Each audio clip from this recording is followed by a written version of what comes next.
You're listening to Life of the Record, classic albums told by the people who made them. My name is Dan Nordheim.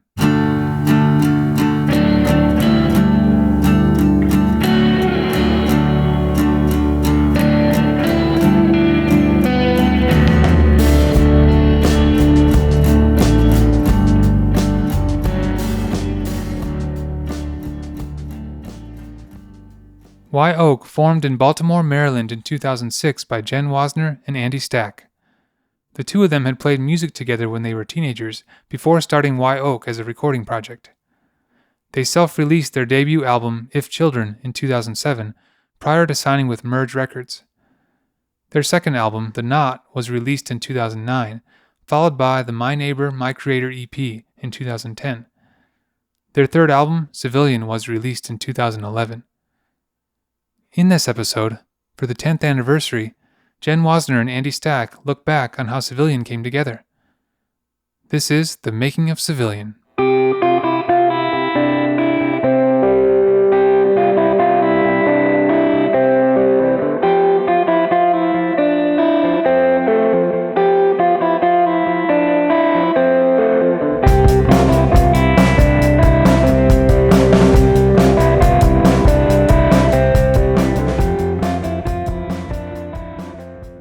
Hi, my name's Jenn Wasner, and I play in the band Wye Oak, and I'm here to talk about the 10th anniversary of the Wye Oak record, Civilian. You know, it's interesting to think back on that record with the perspective that I now have, because, you know, it's impossible to separate my experience, or for so long it has been impossible to separate my experience of that record and of the music from the time of my life. It was a really difficult, really painful, really dark time for me. I was just running around in circles, working constantly, exhausting myself, and putting myself under an immense amount of pressure, and in some ways kind of getting the validation that I thought that I had wanted from outside, from external sources, through, you know, the record being so well received and things going so well from a career standpoint, but I was miserable. And it's scary, I think, when you get the thing that you want and you're still miserable.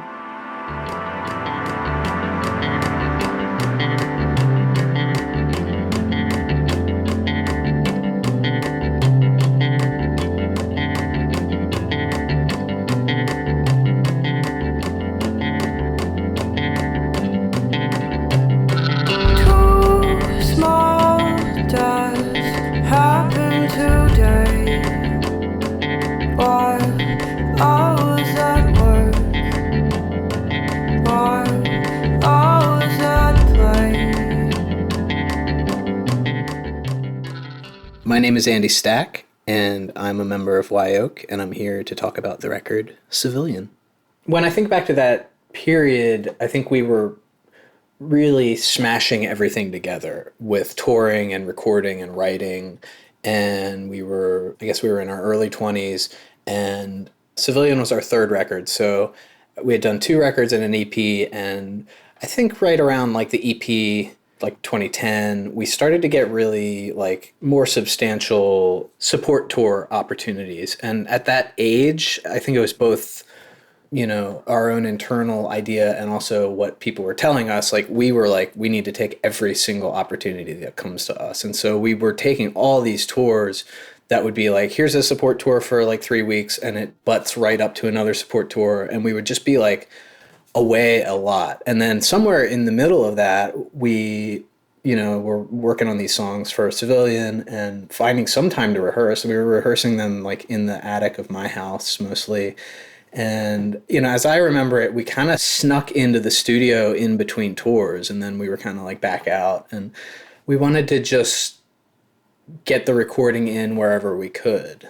It's kind of hard to remember because so much of my life was it's kind of a weird blur. I mean, I can remember I was living in Baltimore with my friends Jason and Katie in this sort of attic room in a stone house in a neighborhood called Stone Hill. And, you know, we'd come back from a tour. I was experiencing that sort of post-tour, classic post-tour depression, malaise, lack of structure. And I remember spending a lot of time in that room writing. I think the experience of writing has always been positive for me. And I don't think that the actual writing of the songs was in any way stressful or unpleasant, because like the writing process is my favorite part of the process. And that's the part where I find the most like catharsis and feel most connected to what I'm doing. It's everything that happens after that I think is where the struggle starts to begin. I feel like at every point in my life, when I was like 18 or when I was like 20 or 25 or 30, at that point, I was always like, cool, now I'm an adult and I have my shit together. Like now I'm like a fully realized adult, and which is, of course, like a ludicrous concept. And like we were still, children ostensibly at that point, and we're on our third record. So I think, I don't know about you, Jen, but for me, I think there was a little bit of a feeling like, oh, like we're like now seasoned veterans or something like that. And we know how to make a record. We know how to do it, the proper way. Of course, that's ridiculous. I mean, one thing I will say, though, is that it wasn't really until we started playing more shows and touring more regularly that we zeroed in on the configuration that became our, the first iteration of our live set, which was, Andy playing drums and key bass, and I played guitar and sang. And at that point, we had been performing in that configuration for long enough that we sort of understood its advantages and understood its limitations and understood the roles that we played within it. One thing that I will say is that Civilian as a record was sort of like, I think the first record we made where we had that experience under our belt of actually performing as a live band and understood the palette that we had available to us sonically. And I still think of it as kind of like the pinnacle of what we were capable of with that setup and with those arrangements within that configuration.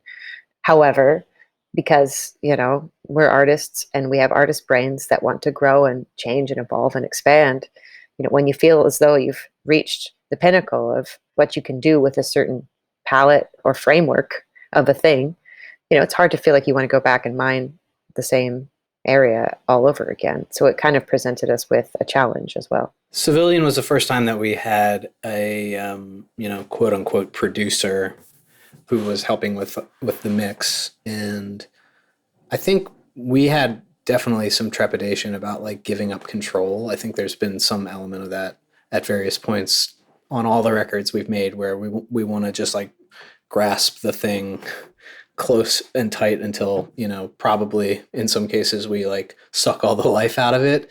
And so it was a valuable kind of education to give up control. And when we were mixing the record, we mixed it with John Congleton, who now lives in LA, but at the time he was in Dallas, and he would like, work on a song for a few hours, and then we'd come back and then work collaboratively on finalizing mixes. And so he would like sort of banish us from his studio for several hours. I'm so happy that you brought up Dallas, because it really just triggered all these memories of like ominousness. Like I feel like there was this real like sense of ominous energy around even just like the mixing of that record and finishing that record. There was just this like really weird heavy energy to it. Congleton tended to sort of want to have like his privacy when he was working on his like first pass of a mix. And so one of those times we went, at the time it was my first visit to, the grassy knoll, the like site of the JFK assassination in Dallas downtown. And the sky was really strange and green and yellow. And there was this weird stillness in the air and no one was around. And it just like felt very spooky, but we, didn't really know, we weren't really paying too close attention. We're just kind of like looking around being like, oh, look at this. There's that building. There's this, like just kind of doing the touristy thing.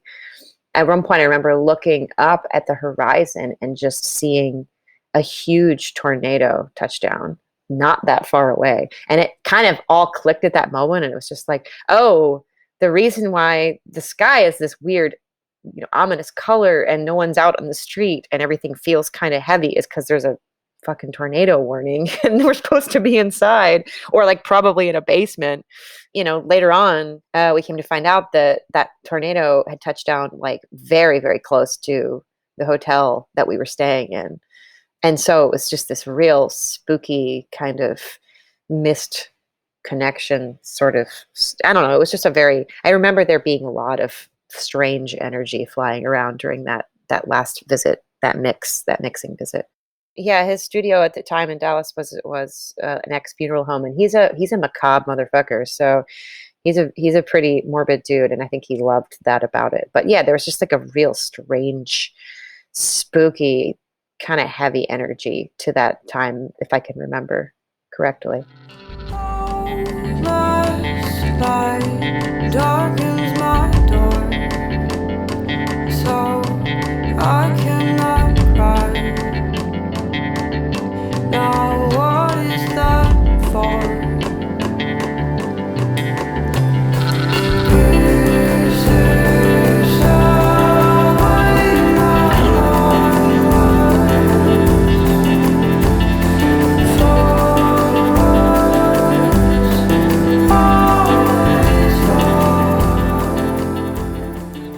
Congleton really has this ethos of first thought, best thought, of like going with your intuition when you're working on a mix or working on producing a record. But that was like jarring for us, and it felt, he is not about polishing the thing to perfection. He likes to keep the raw mistake elements in there if they help to make the thing feel more alive and more human. And so we had a fair amount of conversations with him in the process of mixing the record where we felt like, oh, this, drum hit is a little off, or this guitar part like sticks out a little too much. And, he'd be like, oh, that's the good stuff. I mean, I feel like you're being very diplomatic and everything you're saying is true, but there's also this side to it where like we had come in, we're a couple of Pro Tools babies, and we like, that's the way we make records. And we've always made records and kind of continue to, because we're only two people. We're not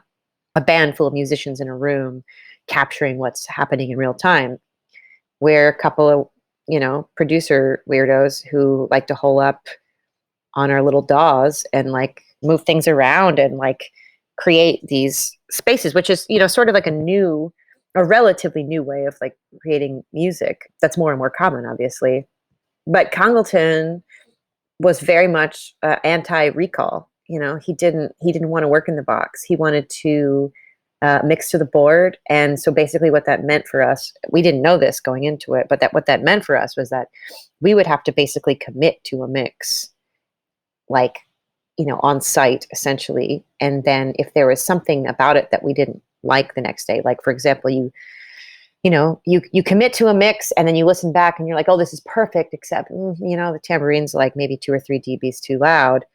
Tough shit. That's a full remix from scratch because there's no recall. And that was a really tough thing for the two of us to wrap our heads around, because A, we didn't expect it, and B, it was so antithetical to the way we were accustomed to making music and just sort of like agonizing over things. I do think I understand in many ways the philosophy behind it. However, I'm pretty sure he does recall now, and I'll leave it at that. With that said, he does great work, and he's a brilliant, brilliant producer and mixer. And he works faster than I think anybody I've ever seen before. Yeah, he's so fast. He trusts his intuition. He's got great intuition. And a huge part of the way that record sounds is owed to him. And I'm really happy with the way it sounds.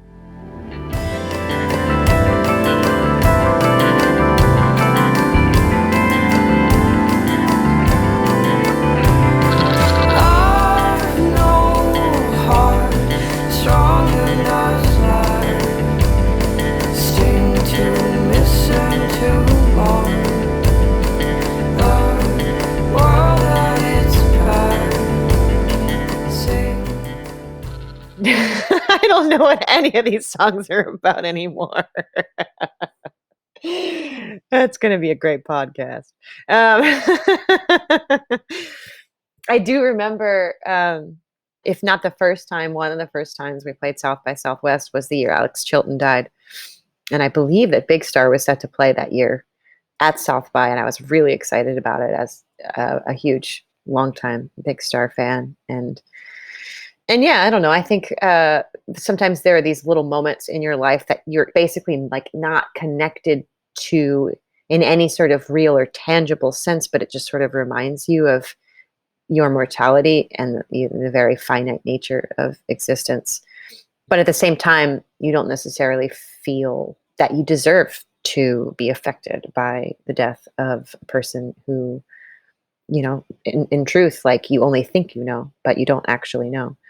And so, and that's something that I still feel like a lot of people are dealing with is in regards to like feeling connected to and really feeling like they know people whose art and work that they appreciate.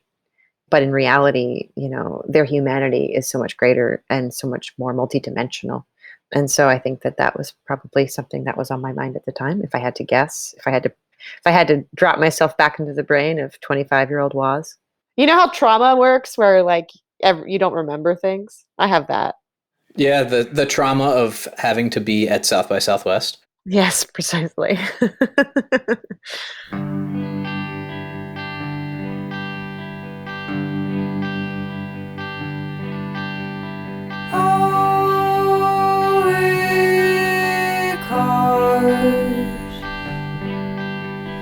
Nature is a force, so cut it at the source and go alive without remorse.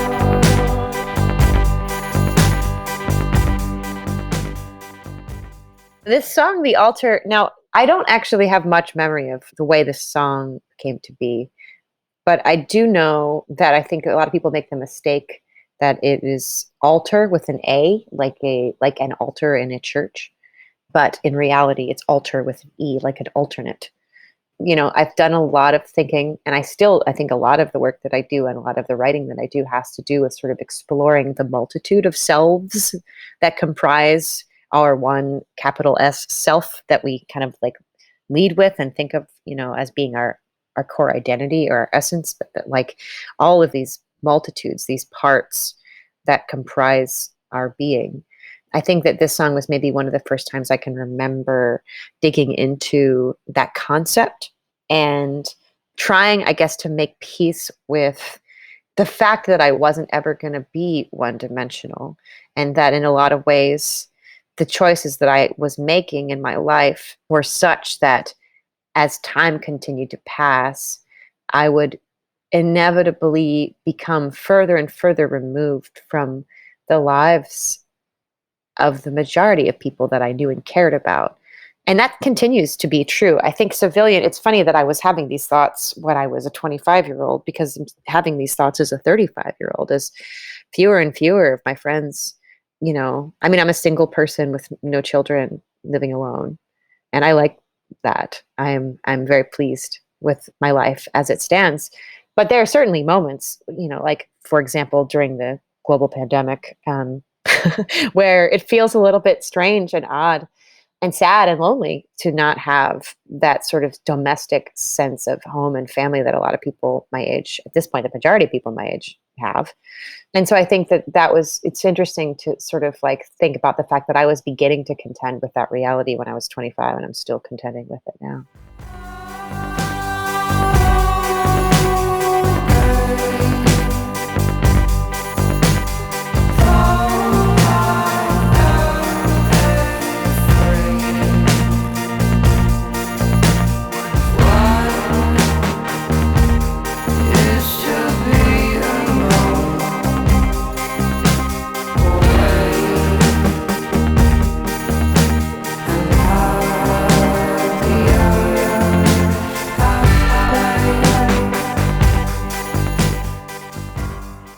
There's a line in it specifically about that. I can't quite remember what it is off the top of my head, but I know panic is mentioned.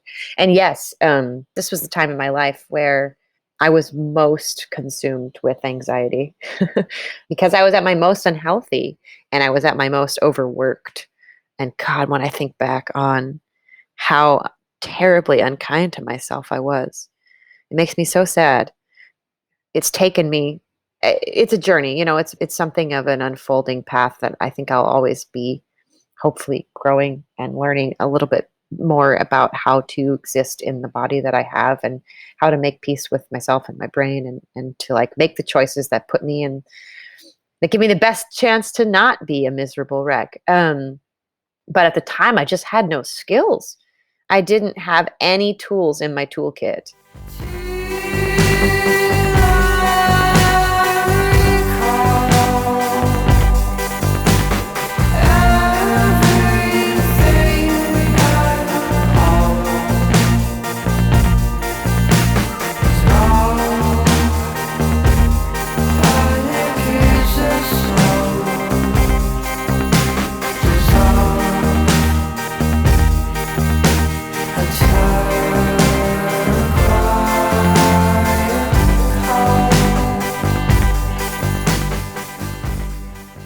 That's sort of like our dub song, and there's a lot of like studio dubbing of tracks and vocal to sort of create that kind of washy atmosphere that you hear. So yeah, I think that like those effects had a lot to do, and also kind of went above and beyond the typical role of a mix engineer. And I think that was another thing we were learning too. I mean, I think if I going back to that time of my life, I think I still had a lot to learn about like what stage of the process a record needs to be at to be ready to be mixed. I think a lot of mixers probably would have been like, this is something that you should have done before. Like, I'm just here to mix. I'm just here to like even all the levels out. And fortunately, that's not really the way John works either. He likes to have a creative hand in things. And so, there's a lot of fun stuff like that unfolding. Yeah, I mean, he's really got an ability to sort of like saturate a sound to the point of like beautiful ugliness. It's sort of a signature of his that I really admire. And it sounds, his mixes sound like him, which I think is like a really cool quality when someone has like a real stamp and a style and a voice in something like that.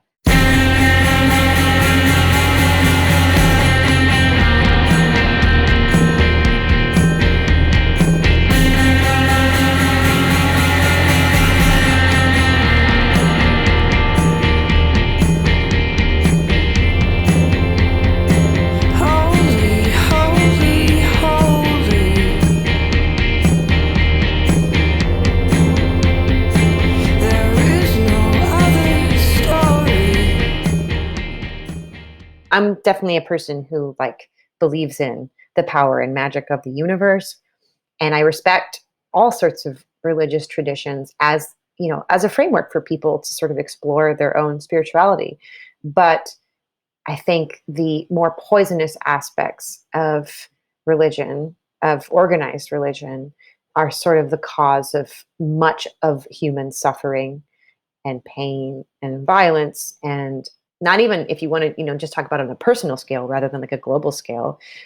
Shame, it's just a source of so much shame and that feeling of I am bad, I am wrong. And a lot of what I'm talking about, what I'm exploring in those songs on this record, have to do with deconstructing my own relationship to shame and where it came from. And there was definitely some religion in my upbringing. I wasn't in the most strictly religious family, but it was there. And also it's just sort of, it's ambient, it's in the air, like we pick it up, it's around. So I think that there's a lot of, like in a song like Holy Holy, or in this record and in a lot of my songs, that's sort of like exploring where that shame came from and how it operates unconsciously to rule my life in ways that I sometimes don't even realize and can't control. Andy, correct me if I'm wrong, but I feel like that the inspiration for this song was actually Cold Blooded Old Times, the Smog song. Does that ring a bell, or am I just making that up? I mean, when I hear our demo of it, that's like immediately what I think. That we're just like copying Bill Callahan, which is not. If we were getting into pop music at this time, then that was clearly not one of the pop influences. I don't know if the demo of that song. I don't know if we were specifically like this is the thing, or if it was just like we're in like an attic and we have like a limited palette. When I hear demos from that era, it doesn't feel to me like we were consciously trying to make it sound like a thing. It was more meant to be like a document for posterity so that we could like work through song forms and figure out what we're doing. And in the process of that, because we were in this like very cramped little attic room with a dinky little practice amp and a dinky little drum set, everything sounds like smaller and more like bedroomy as a result, which actually is very charming to me. When I go back and listen to it now, it just feels like a totally different way of experiencing those songs. Yeah, I mean, I like those weird little demos. I mean, they're sloppy as hell. I never would have imagined in a million years that I would have ever let anyone hear them. But they have a certain energy to them that's sweet, that I like. It is madness seeking mastery.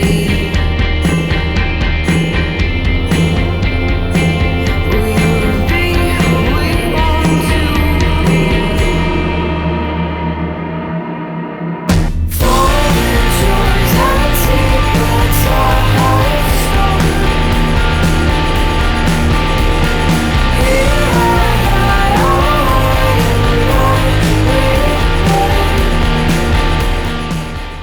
I mean, it's funny because I'm still writing songs about surrender and control. Like the most recent song that we just released called It's Way With Me that came out just a couple weeks ago is all about surrendering to the forces of the universe and making peace with the fact that like control is an illusion.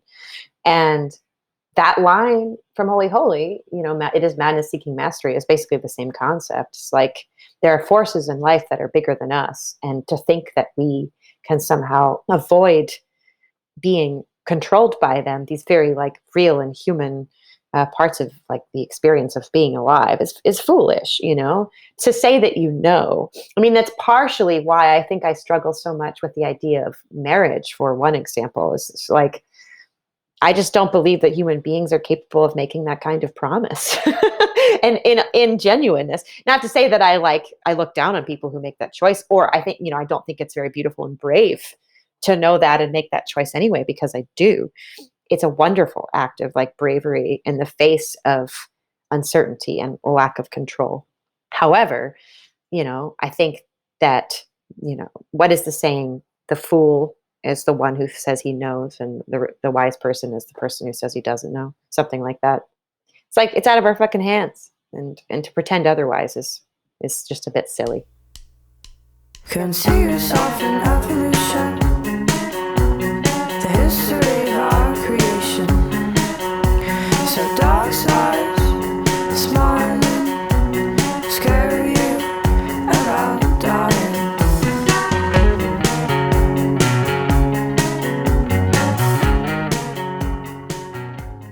This was sort of one of my like angrier songs that had to do with people growing too attached to stories and guiding their lives by stories rather than letting their hearts and their intuition, their empathy and their care for real people in real time dictate their choices.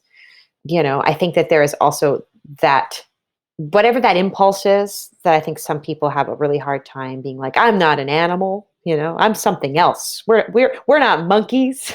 That thing of just like, oh, you're just afraid. You're just afraid to die. Like you're afraid that you will waste away into eternity. I like that though. You will waste away into eternity like every other living creature on this planet. I think now I have more compassion for it. I think at the time I was angrier. I was just an angrier person in general. I think now it's just like easy for me to be like, yeah, of course people need religion. They're scared shitless and life is terrifying. It's just a series of losses, one after another after another. So like if that helps make you feel better, I love that for you. But yeah, I mean, I think that there's also some frustration and some anger. I can't shake the superstition. Jesus, give me your permission. When God's eye looks in that ghost you don't believe in.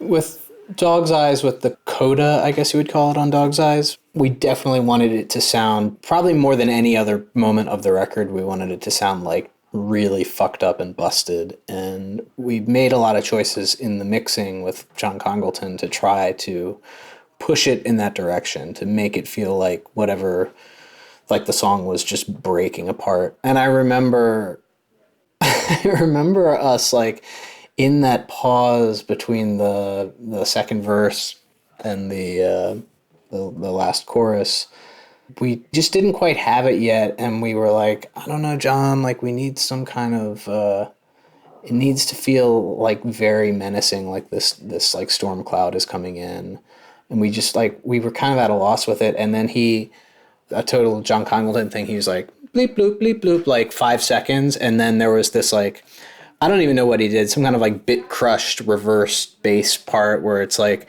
this like ramping up doomscape thing that happens in that break, like a, and it just like appeared out of nowhere, and we had no idea, like, we were literally right there in the space with him, we had no idea what he had just done, and it was like this revelation, like, okay, cool, we're dealing with a real monster here. So he did that. But yeah, we wanted it to sound really fucked up.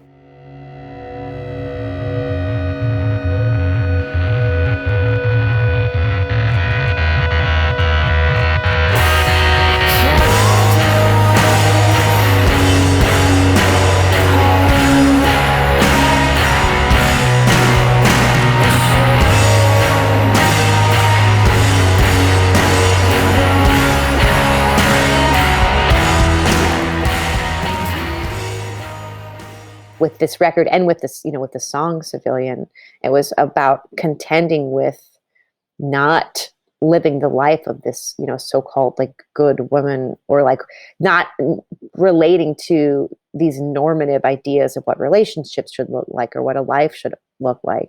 I think now I'm celebrating that. I think at the time it felt very dark and it felt very confusing, and it felt like there weren't any, like my path was very murky and dark, and that I didn't really understand or have any idea of like what it held because of that. I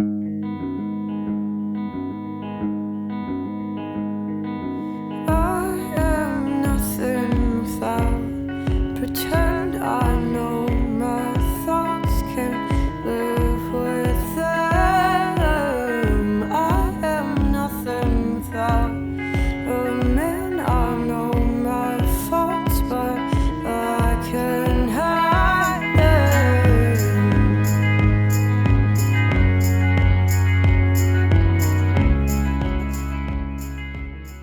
It was this concept for me of like trying to perform goodness, whatever that I had internalized that meaning, and then also just not being able to pull it off entirely because it wasn't authentic for me. And I think at the time I had internalized the idea of goodness as staying in one relationship until you die. And that's just not something I have been able to do in my life. And only now, at 35, am I starting to begin to unpack the layers and layers of shame that I've internalized from that reality for me, that was never going to be the thing. I mean, I don't necessarily feel like I understand all of the reasons why that is, but it's part of who I am. I think I sort of am in many ways fundamentally alone. I think my autonomy is really important to me. And then I think like I also value and treasure intimacy, but it's like, you come meet me where I am for as long as the connection exists. And then if it doesn't exist, then I move forward and we separate. And so that's sort of the way that I've lived my life. But I think that there's so much shame for me around that making me bad. Like I'm a bad person for like not being able to like stick it out and make it work, like all my forebears did. And they were so happy. God, they were so happy, weren't they? They loved every minute of it. Um, so yeah, I think that was a lot of what was beginning to become clear to me. And it was just the tip of the iceberg, as I later found out in the resulting decade of my life. I still keep my baby teeth in the bedside table with my jewelry. You still sleep in the bed with me, my jewelry and my baby teeth.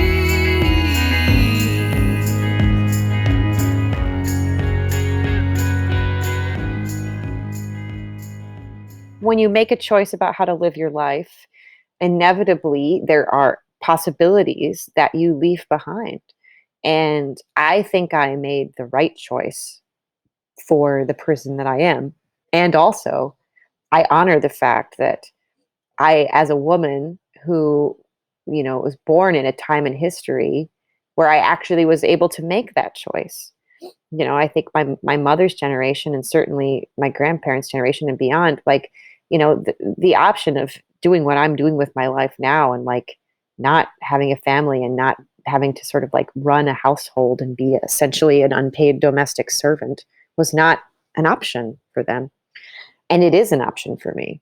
And that doesn't mean that there aren't times in my life where I'm like, wow, I feel my otherness, or like I feel alienated, or I feel scared of being alone, or what have you. But the choice was there to make. And so it's sort of like, and I think I always knew intuitively that it was the choice that I needed to make for me. And that like the path for me was sort of like an artist's path. And like, that was what was going to make me actually feel like happy and fulfilled.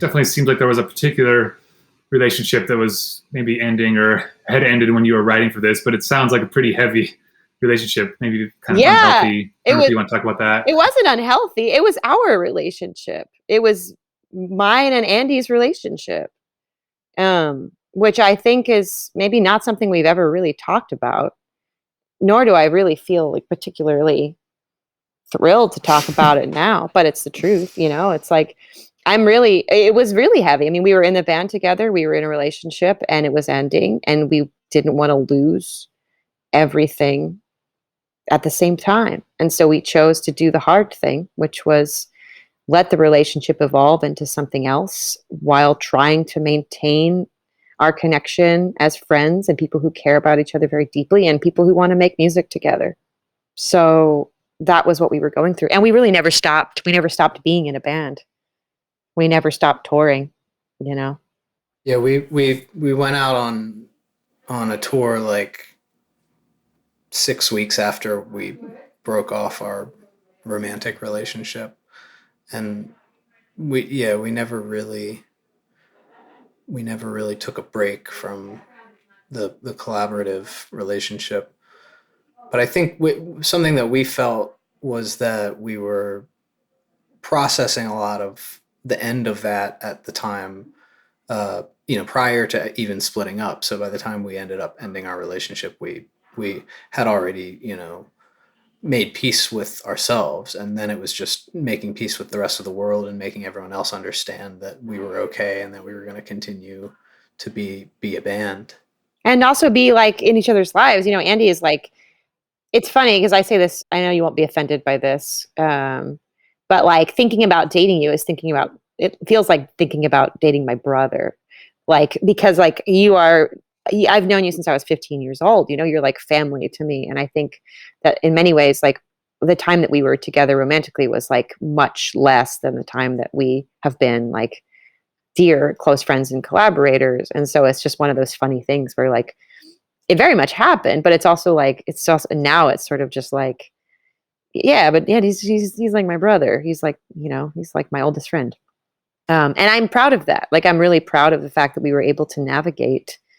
And like, in many ways, I think it's easier to just sort of like put your hands up and be like, nope, like can't, it's too weird, it's too much, but I'm really proud that we were able to sort of like navigate that transition, I think, as gracefully as we did. It wasn't always easy, but like, we're still here, we're still in some ways, although the collaboration has evolved, the relationship has evolved, but like we're still doing this in some form, in some capacity, which is something that is a point of pride. Yeah, I gotta take a second to that changes my like concept of the album, I guess. That it was the two of you. That's really, really fascinating. I sometimes forget. I'm like, I feel like everybody knows that, but I guess that's not really something we really ever talked about, was it? No, we very consciously omitted that information at the time because it felt too fresh and too personal. So we definitely kept that out of it. And that was also, aside from being that a lot of the record was about our relationship, I think it was also at a time, Jenn, where you were really opposed to having your words printed or analyzed really directly, and you wanted the song to be the song and not to be written words, not to be a poem, not to be a conversation about it necessarily, but let it just stand for what it is. And so there was a little bit of like cloaked meaning that I think you especially like were very intentional about when we were rolling out the record. Well, and I still feel that way to a large degree. Philosophically speaking, that's absolutely how I feel about songs and songwriting, where like I don't believe that they are necessarily meant to have the words and the music be separate from one another, because it's not about reading words and determining a literal meaning. It's about like creating a sonic and emotional landscape and having an experience, and the ambiguity that results in not really understanding exactly what I'm saying at every given moment is the very thing that allows the listener to develop a relationship with the song and insert themselves into it and hear what they think they hear and make what meaning that they need to make out of it. I feel like I've always gone out of my way to leave that space in the songs that I write, because I believe that is sort of part of what makes songs universal and what makes them for others, and not just specifically a document of like my experience, which is why I sometimes forget the origin, because it's really not. It's really about like creating this space for others to sort of like experience their own selves and their own thoughts and their own minds and feel their feelings. And yeah, so I think that was something that I really was a stickler about, like not printing my lyrics, not having them printed anywhere, and leaving that sense of ambiguity. I've kind of loosened up about it, because I've loosened up about a lot of things because I'm older now and I just don't really give a shit. But and also because people want to know, and I'd rather them know what the real thing is than to sort of like, I don't know. It's fine. If people want to know, they should know. I don't need to be a pretentious dweeb about it.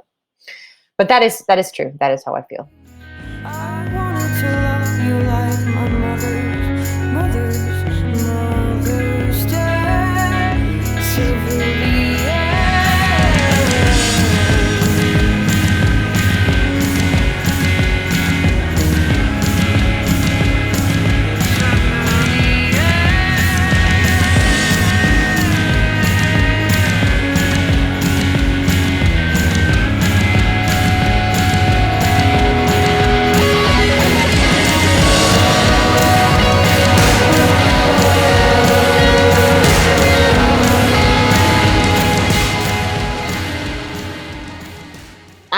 that's just Andy playing. I don't think I played the guitar solo on that record at all.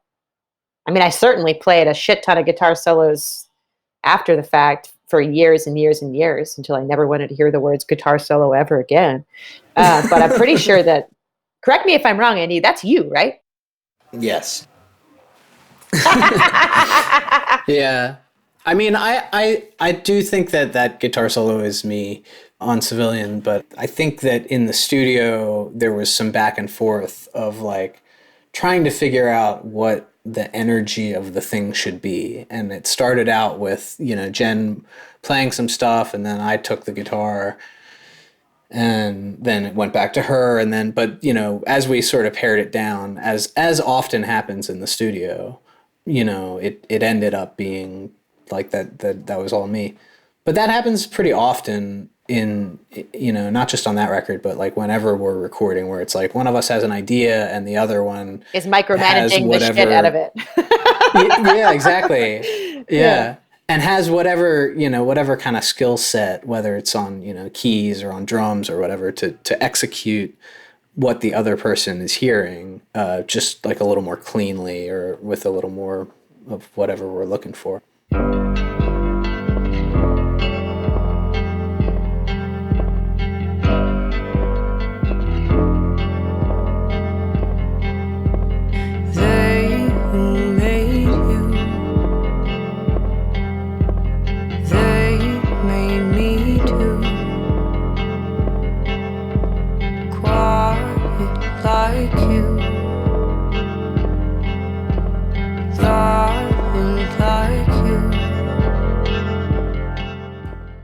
The song Fish is about grieving for my family, which, I've always said that that's not really my story to tell, but there's a certain amount of trauma in my upbringing involving addiction and mental illness. And I love my family very dearly. And fortunately, the parties in question are all still with us at this moment, at least. But it's been, to say the least, a bumpy ride. There are many, many songs in my catalog that deal with processing the grief that comes from watching the people that I love the most in the world suffer greatly and not be able to do anything about it at all. And that's one of them.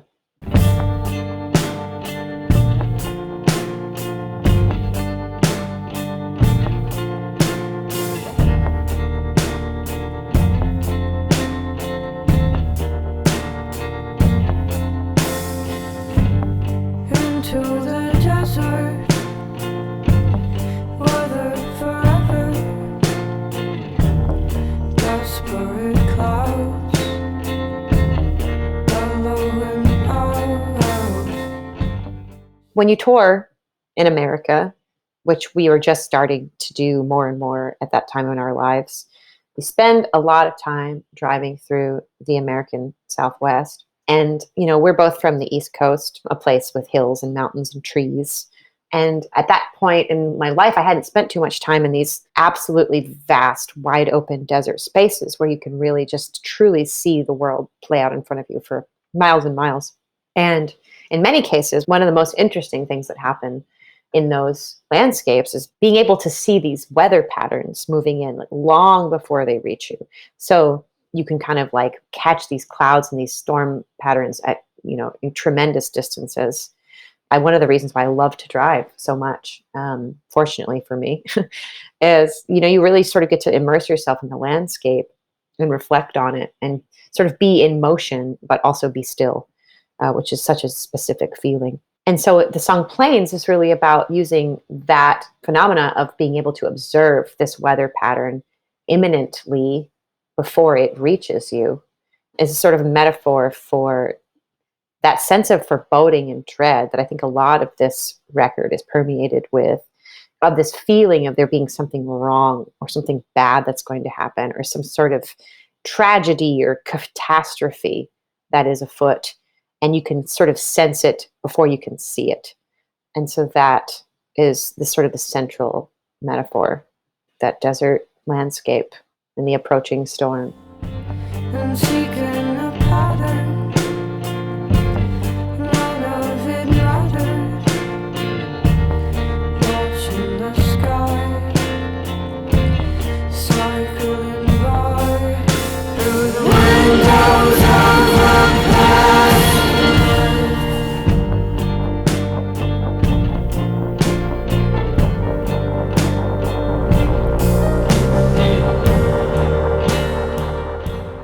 Well, so like the metaphor being that like there's a sense of foreboding dread, and then there's like the thing that happens. And so those big bursts, those big like unexpected moments, like those big hits that happen in the song were sort of meant to feel abrupt and unexpected and like because they don't necessarily happen when you're thinking that they will.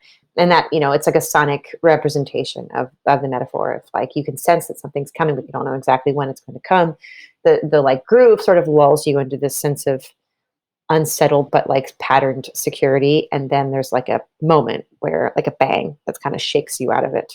And so that's sort of what the song was kind of built to represent.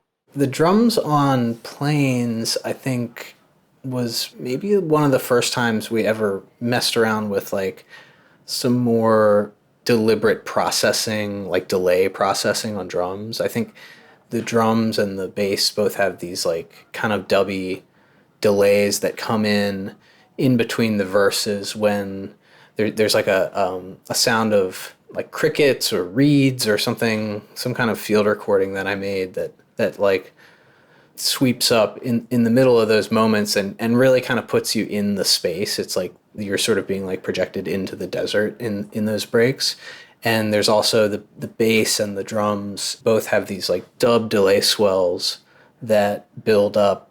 Yes, I guess that's like a smaller version of the really extreme hits that we're talking about at the ends of the verses. It's like, I know that we wanted that song, Planes, to feel really expansive and wide open because of the lyrical content.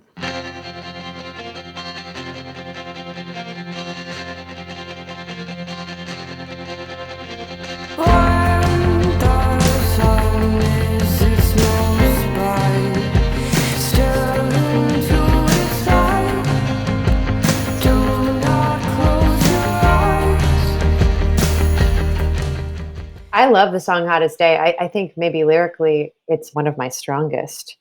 I remember very specifically being in this very hot attic bedroom of the house that I was living in Baltimore in the summer. I had this like shitty little window unit that barely cooled the space. And the song was about absence. The song was about longing and missing someone. Just because they're not present doesn't mean that the longing disappears. And, obviously the central metaphor there being like, you're in this space and it's sweltering and it's hot, but like the sun goes down and there's just no relief. Even in those like muggy Baltimore summer nights where you just can't escape the oppressive heat and humidity and you're dying for a break from it, but it's just hanging in the air all the time. And, I remember very specifically being in that space. And then using that as sort of a metaphor of like, when someone isn't present in your life, but they take up so much space in your brain. And just because you can't see them doesn't mean that their presence isn't felt, and about sort of longing and missing in that way.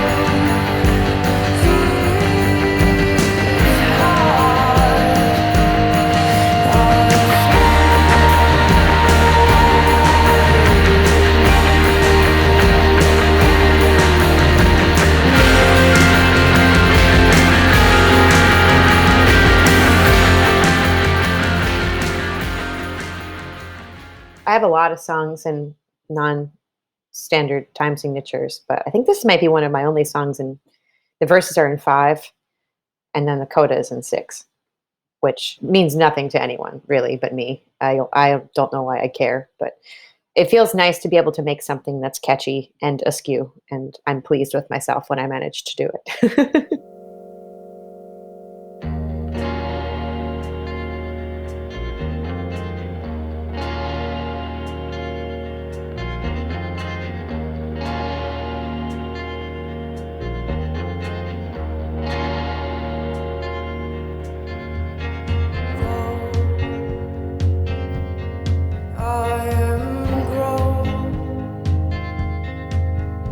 I'm living like a child. We Were Wealth in my mind is sort of about self-control. It's about learning what it means to grow up, and that line, like, I'm living like a child. Oh, I'm grown, I'm living like a child. And obviously there's a lot of shame in that too, of just sort of like, when my life doesn't look a particular way, I assume that like means that I am somehow like, I lack emotional development, or I'm like living on borrowed time in this weird way. And I think there's also some references to like dealing with not being born into like generational wealth, essentially, and sort of having to like care for myself and make my own way in the world, from a pretty young age, to have to support myself and learn how, and also to have to do that in a field where it's sort of notoriously difficult to succeed. And even if you do succeed, doesn't necessarily mean that you make money. And so the fear of just sort of like being like, oh, I'm walking this weird tightrope. This is my calling and I'm going to pursue it, but like, I don't know how I'm going to like pull this off. And then that's sort of where the title comes from, is like We Were Wealth. It's sort of like, what do you truly value? Like, what are you fixing as a priority in your life? And why are you making the choices that you're making? And if you're prioritizing the acquisition of capital, like literal wealth, then you're probably not in the right line of work. And if you're prioritizing a depth of experience and connection to other human beings, and connection to your creative practice, and a sense of like satisfaction in the universe, then your wealth is the wealth of experience, of feeling, of love, of connection. It's sort of about like making peace with the fact that those things that I would prioritize in my life, not necessarily just the acquisition of material gains.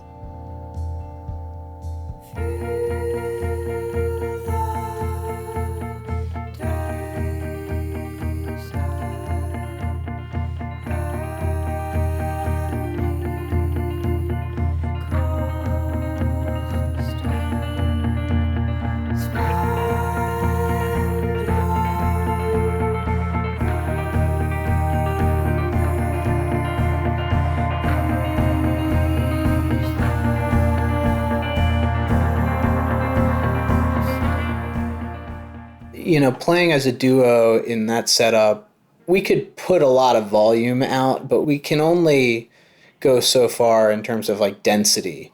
And We Were Wealth is all about this sort of like Phil Spector style density at the end, like wanting to just have like all of the things chugging all at once. Until last year when we played as a 5-piece for some touring right before, the pandemic, we had never really played that song in a live setting.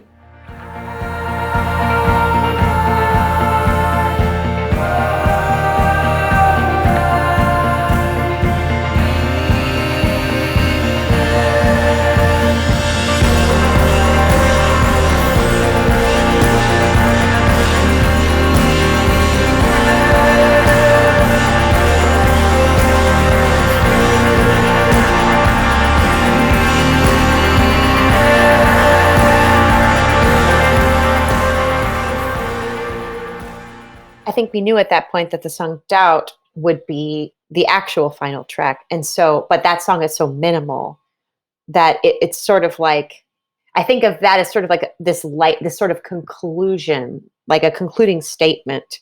And it's sort of just this gentle, like, hand on your back. And but like We Were Wealth is the final full band moment. It's the exit of that sort of like full palette. And then sort of Doubt is kind of just like this gentle afterthought. If you should doubt my heart, remember this, that I could lie to you if I believed it was right to do. I'm still really proud of that song. I do remember writing it, and I remember finishing it, and I remember knowing. I tend to have these experiences with writing where I know, like, oh, this is an opener, or oh, this is a closer. Like, it's when you think about records as a whole, needing introductory statements and concluding statements. There's just a sense that you get like that's the one. And I still really feel connected to that song, which I certainly can't say for all the songs I wrote, 12 years ago. That song popped into my head. This is going to sound so fucking narcissistic. But when I was going through this breakup this year, it was a really hard year. I made a whole record about it. It was like a thing. But I remember when I was in the thick of that, and I was doing a lot of journaling and sort of just like processing. And I had this moment of being like, thinking of the line, "What I have learned of you does not assure you bow before my will."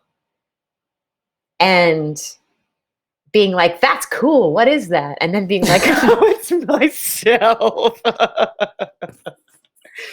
Oh, so embarrassing. But I think it's really a point of pride that like that song, the fact that it still resonates with me now, and it's something that I would write today, makes me feel as though it must have tapped into some kind of truth, which is kind of the whole point. And so it's nice to have that validated from a decade into the future and as a completely different version of myself, to be like, oh, I still connect with that.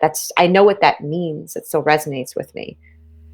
That would be the test. I could not forgive only that. To doubt the only way that what was true before is true today. We can connect, we can meet each other in these shared spaces, but at the end of the day, fundamentally, we are two autonomous beings with worlds and lives of our own, and like all the love in the world and all the knowledge in the world does not ensure that you have this control over how the situation plays out, that you can control how your feelings change or how people's lives and needs change. It's like it serves a purpose, it has a meaning, but that doesn't mean that you get to force it to unfold in the way that you would have hoped it would. Again, it's like surrender. It's surrender, and the fact that control is an illusion, but like making peace with that in a way of allowing yourself to be free and allowing the other person to be free, to be who they are.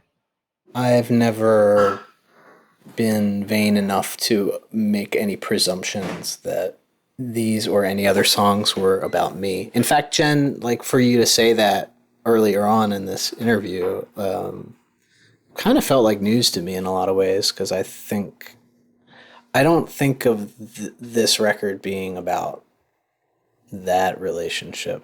And it's not in totality, right? Yeah. It's not in totality. No, there's a lot more to it than that. It is in some ways a document of that time. But again, it's like kind of going back to what we were saying before, where it's like records aren't literal. They're not literal and autobiographical. They're like a documentation of a feeling. And so there are certainly things in the record that are inspired by and specifically relate back to our relationship and the demise of it. But there's a lot of other shit in there too that has nothing to do with you. I've just never been the kind of person to be like, this song is about this person or like this thing. It's like you're drawing from all these experiences in your life and you're sort of filtering them through the prism of like an idea, a central idea. And the idea is bigger than you, and it's bigger than your life, and it's bigger than one relationship. And that's what a song is. It's like, I wouldn't say that this song is quite literally and specifically about just you. But I would also say that it's inevitable that every relationship that I've ever been in and lost has contributed to the experience and the knowledge that was necessary to be able to create this thing. So in a way it is, What I have learned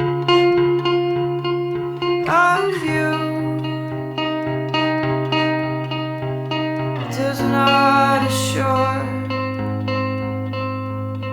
you bow before my will, but I believed it then, believe it still. Oh, I believed it then, believed it still. Looking back, it obviously is really rewarding to have had such a great critical response to the record. But at the time, I was so caught up with my own guilt and shame and fear and self-loathing that it just didn't really connect with me. And it's sad. I'm sad for myself now that I wasn't able to really be present for that and appreciate it as much as I would have liked to, because you only really get that kind of like breakthrough moment once. We've been lucky enough to have a long career and to continue to be able to have the privilege of making music and sharing it with people, and I hope to for a very long time. But that first breakthrough moment only happens once, and I wasn't there. I was somewhere else.